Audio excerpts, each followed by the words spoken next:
మన ముకుందాలో Christmas and new year offer వీఏపై ఫ్లాట్ 10% తగ్గింపు. వివరాలకి సంప్రదించండి. మామూలుగా మనకి పెరుగు ఎక్కువగా ఉంటే మనం ఏం చేస్తామంటే మెంతి పులుసు చేసుకుంటాం, మజ్జిగ పులుసు చేసుకుంటాం, మజ్జిగ చేసుకుంటాం కదా. వెన్న తీసిన మజ్జిగ ఉన్నా కూడా అది వెన్నది పోసుకోవడానికి బాగుంటుంది. తర్వాత కాస్త దాంట్లో ఏదో మజ్జిగ చారులు అలాంటివి చేస్తాం కదా.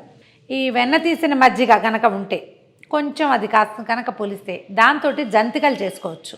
దీన్ని మా వైపు ఏమంటారంటే చల్లపూస అంటారు. చల్ల అంటే చల్ల అనగానే చల్లగా ఉండటం అని కాదు, అసలు మజ్జిగనే చల్ల అనటం కొన్ని ప్రాంతాల్లో పద్ధతి. మామూలుగా ఈ చిలుకతంగా చల్ల చిలకటం అంటారు. మా బందర్లో ఒక ప్లేస్ ఉంది, బందర్లోకి ఎంటర్ అవ్వగానే కొంచెం ఊళ్ళోకి ముందుకెళ్ళంగానే చల్లరస్తా, దాని ప్రాంతం పేరు ఇప్పటికీ చల్లరస్తా అనే అంటారు. అక్కడ మజ్జిగ పెరుగు అవి దొరికేవన్నమాట. ఇప్పుడు అవేం దొరకట్లేదు, కానీ చల్లరస్తా పేరు మాత్రం అలాగే ఉండిపోయింది. ఆ రాస్తాలో దొరుకుతుంది, దీంట్లో ఆ సెంటర్లో. అయితే ఈ చల్లతోటి చేసేటువంటి పూస, చల్ల పూస అని మా ఊళ్ళలో అయితే అమ్మకానికి కూడా దొరుకుతుంది. మనం పొద్దున పూట వెన్న తీసామనుకోండి, ఆ మజ్జిగని సాయంత్రము చక్కగా బియ్యపిండిలో పోసి కలిపేసి జంతికలు పిండేస్తే ఎంత బాగుంటాయో, భలే రుచిగా ఉంటాయి. కొంచెం తిని ఆగలేమన్నమాట, వేస్తూ ఉంటాం. బియ్యపిండితోటే ఏమీ జబ్బు చేయదు, హాయిగా ఉంటుంది, తినడానికి కూడా బాగుంటుంది. చిన్న పులుపు వస్తే పులుపు ఆ జంతికలో కూడా పులుపు ఎంటర్ అయ్యి ఎక్కువ రుచిగా ఉంటుంది అన్నమాట. ఒక కప్పు బియ్యపిండి తీసుకోండి.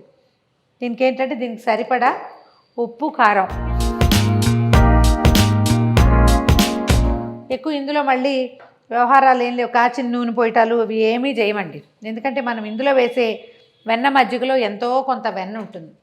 ఉప్పు కారంతో పాటుగా కొంచెం వాము వేసుకుందాము.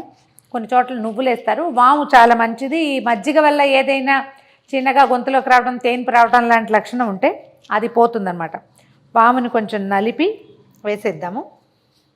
ఓసారి అన్నీ కలిపేసి కావాలంటే మరి కాస్త ఉప్పు కారం వేసుకోవచ్చు. పచ్చిమిర్చి అవి వేయరు ఎక్కువగా వీటిలలో. ఈ మజ్జిగలో ఎంతో కొంత వెన్న జిడ్డు ఉంటాయి, అది వేసి కలుపుకోవాలన్నమాట. కొంచెం పెరుగు పులిసిపోయిందనుకోండి, పుల్లబడిన పెరుగుతోటి కూడా కలిపేసుకోవచ్చు. ఆ పుల్ల పెరుగుతోటి మనం చాలా చేసుకోవచ్చు, పరోటాలు అవి చేయొచ్చు, అలాగే ఇలా జంతికలు కూడా చేసుకోవచ్చు. జస్ట్ ఇది పులుపు రావాలి, కానీ ఇవి చేదు వాసన ఉంటే మాత్రం చేయబోకండి.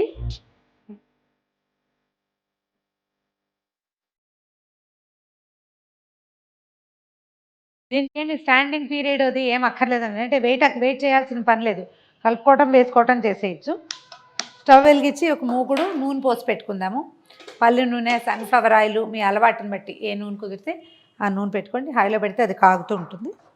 ఈ మన జంతికల కొట్టంలో ఇలా ఎక్కువ చిల్లులు ఉన్న ప్లేట్లు ఉంటాయి కదా, దీంట్లో చుట్టూతా చిల్లులు ఉన్నా కూడా దొరుకుతాయి. మా దాంట్లో 5 ఉన్నాయి. ఇంకొంచెం సన్నగా ఉండి ఇంకా ఎక్కువ హోల్స్ ఉన్నా కూడా పర్వాలా, కానీ సేవ్ చేస్తాను చూడండి, మరీ సన్నది అదంత బాగా రాదండి, దాంట్లో నుంచి దిగదు. ఇందులో మనం వేసిన వాము ఆగిపోతూ ఉంటుంది. అందుకని ఇలా ఉన్నది తీసుకుందాము. ఈ జంతికలు కొట్టం మామూలుగా మనం రకరకాలు, ఇవాళ రేపు గన్స్ వచ్చినాయి, చాలా రకాలు వచ్చినాయి. ఎవరి అలవాటుని బట్టి వాళ్ళు చేసుకోండి, వీలుని బట్టి అంతే. ఇది డైరెక్ట్గా నూనెలో పిండేయటమే. నూనె కొంచెం బాగా మరక్కాగాక మామూలుగా మనం జంతికలకి వాటికి ఎట్లా చేస్తాం అదే పద్ధతి, నూనె మరగాలి అంతే.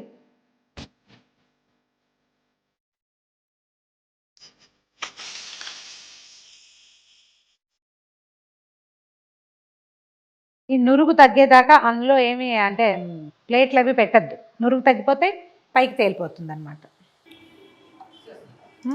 తీసేద్దాం. చక్కగా ముదురు రంగు వచ్చాక ఇంకా వేగటం ఆగిపోతుంది, తీసేసేయండి.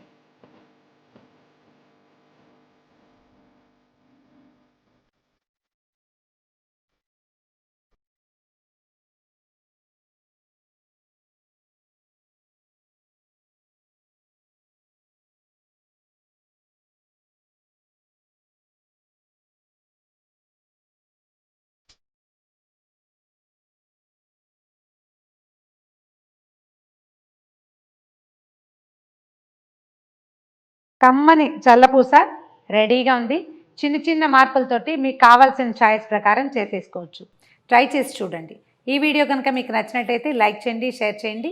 మరిన్ని ఇంట్రెస్టింగ్ వీడియోల కోసం సుమన్ టీవీ మామ్స్ కిచెన్ని సబ్స్క్రైబ్ చేసుకోండి.